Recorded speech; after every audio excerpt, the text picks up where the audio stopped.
Home minister ने और finance minister ने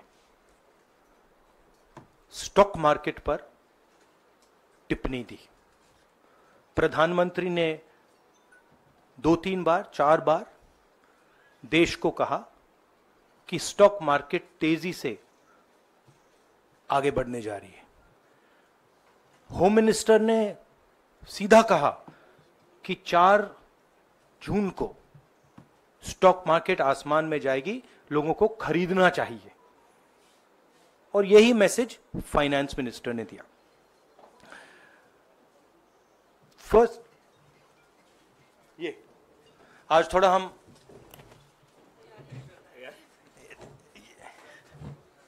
तो ये क्रोनोलॉजी है। अमित शाह कहते हैं बाय शेयर्स बिफोर 4 जून। 19 में नरेंद्र मोदी जी कहते हैं stock market will break records on June 4।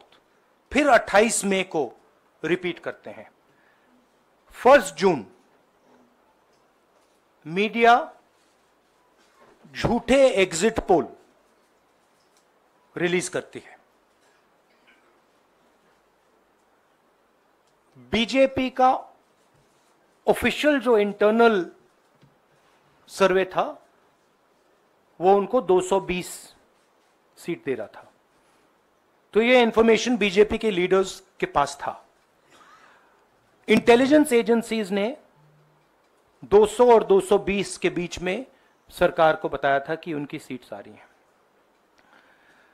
3 जून को स्टॉक मार्केट सारे रिकॉर्ड तोड़ देता है और 4 जून को खटाक से स्टॉक मार्केट अंडरग्राउंड चला जाता है।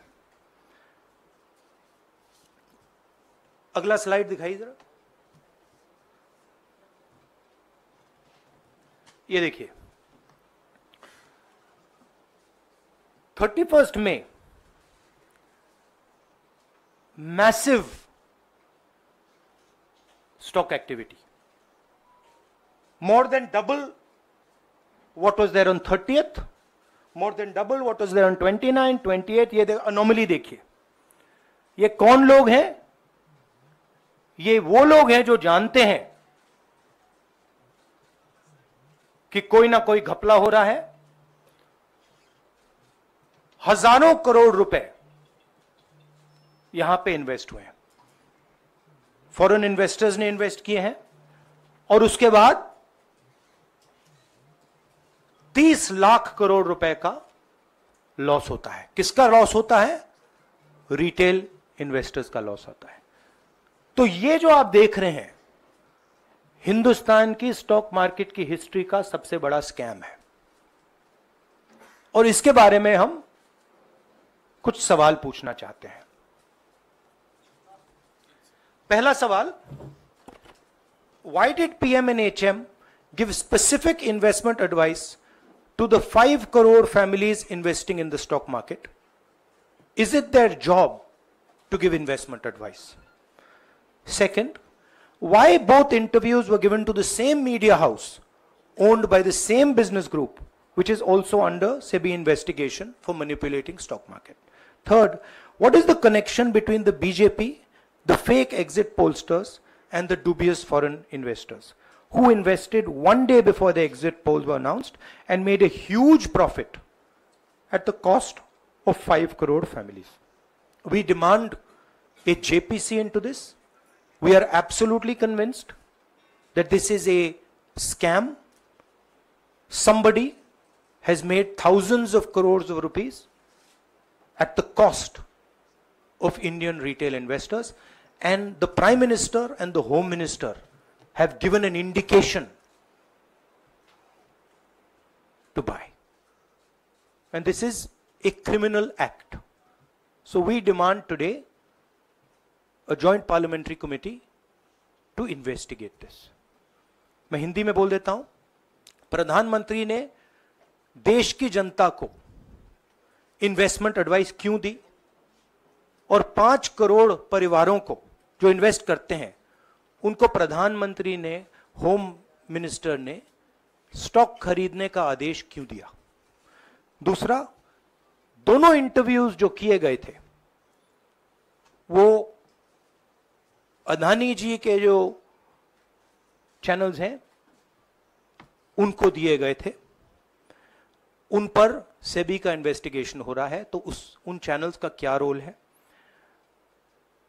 और बीजेपी के बीच में जो फेक एग्जिट पोलस्टर्स हैं और ये जो फॉरेन इन्वेस्टर्स हैं, इनके बीच में क्या कोई रिश्ता है, और अगर रिश्ता है तो क्या है। हम जेपीसी चाहते हैं, हम इन्वेस्टिगेशन चाहते हैं, और देश इसकी सच्चाई जानना चाहता है। धन्यवाद। शुक्रिया राहुल जी। साथियों, अभी अभी राहुल जी ने आपको स्पष्ट तरीके से क्रोनोलॉजी समझ लिया है। बार बार गृह मंत्री कहते थे अब क्रोनोलॉजी समझिए। आज राहुल जी ने देश को क्रोनोलॉजी समझाया है। इसके ऊपर अगर आपके सवाल हैं तो एक एक करके आप पूछेगा, एक एक करके पूछेगा। I haven't said the chronology in English, so I'll say the chronology in English. 13th May 2024, the Home Minister says, buy shares before 4th of June. This is a clear indication to retail investors and others to buy stock. 19th May, for the first time, and then repeatedly until the 28th May, the Prime Minister says that the stock market is going to break records on 4th June. Finally, on 1st June, completely fictitious exit polls are released. These investors are given a completely wrong impression. And on the 3rd of June, as we all know, the stock market breaks all records and then crashes on the 4th of June. Whoever has made money as the stock market rose and also as the stock market crashed. And we are interested in having a joint parliamentary committee, a JPC, to investigate the role of the Prime Minister, the role of the Home Minister, role of BJP members, and also those people who have done these fake exit polls. And finally, we want to understand who are the people, these foreign investors, who did these trades. So we want an investigation for that. शुक्रिया राहुल जी। हाँ संजय। राहुल जी, इससे पहले भी आपने Adani issue पे JPC पिछली लोकसभा में मांग की थी, तो क्या आप चाहेंगे कि ये इशू और हिंडनबर्ग इशू दोनों कंबाइन हो और दोनों की जांच हो? ये जो इशू है, this is a broader issue than just the Adani issue. It is connected to the Adani issue, but this is a much broader issue. This is directly the Prime Minister of India, Home Minister, who are privy to data on actual election results, who have IB reports, who have their own data, who are advising retail investors to buy stock on the 4th. This has never happened before. And by the way, the Prime Minister has never commented on stock market before this. This is the first time the Prime Minister has commented, very interestingly, and multiple times, one after the other, saying that stock market is going to boom, stock market is going to boom, stock market is going to boom. And at the same time, he has information that the exit polls are wrong. He has information that he knows what is going to happen because he has IB data and he also has his own party data. हाँ जी रवि। राहुल जी, मेरा सवाल यही है कि जी news ने भी ये सारी चीज बताई है जनता को कि कई चैनलों ने मिलकर ये सब चीज किया है, जिस तरह से एग्जिट पोल करके लोगों को गुमराह किया है, जिस तरह से शेयर बाजार में सारा कुछ हुआ है। जी न्यूज़ ने भी इस मामले को उठाया है और बताया है, और आपके कहने का सीधा अर्थ है कि अडानी को इसका फायदा उठाने के लिए किया गया है? नहीं, मेरा कहने का ये अर्थ है कि उसमें अदानी इन्वॉल्व हो सकता है, मगर ये अदानी से बहुत बड़ी चीज है। इसमें बीजेपी के सबसे बड़े नेताओं ने कहा है, रिटेल इन्वेस्टर्स को मैसेज दिया है कि आपको स्टॉक खरीदना चाहिए। उनके पास इंफॉर्मेशन थी कि एग्जिट पोल्स गलत हैं, उनके पास इंफॉर्मेशन थी कि बीजेपी को फुल मेजॉरिटी नहीं मिलने वाली है, और वो जानते थे 3 जून को और 4 जून को क्या होने वाला है। कितने का 30 लाख, कितना 30 लाख करोड़ का नुकसान हुआ है, कितने का 30 लाख करोड़ रुपए का नुकसान हुआ है, और हजारों लाखों करोड़ रुपए का चुने हुए लोगों को फायदा हुआ है। और हम इंक्वायरी चाहते हैं प्रधानमंत्री पर, होम मिनिस्टर पर, जिन्होंने एग्जिट पोल किया उन पर, और ये जो फॉरेन इन्वेस्टर्स हैं उन पर। हाँ शेमिन,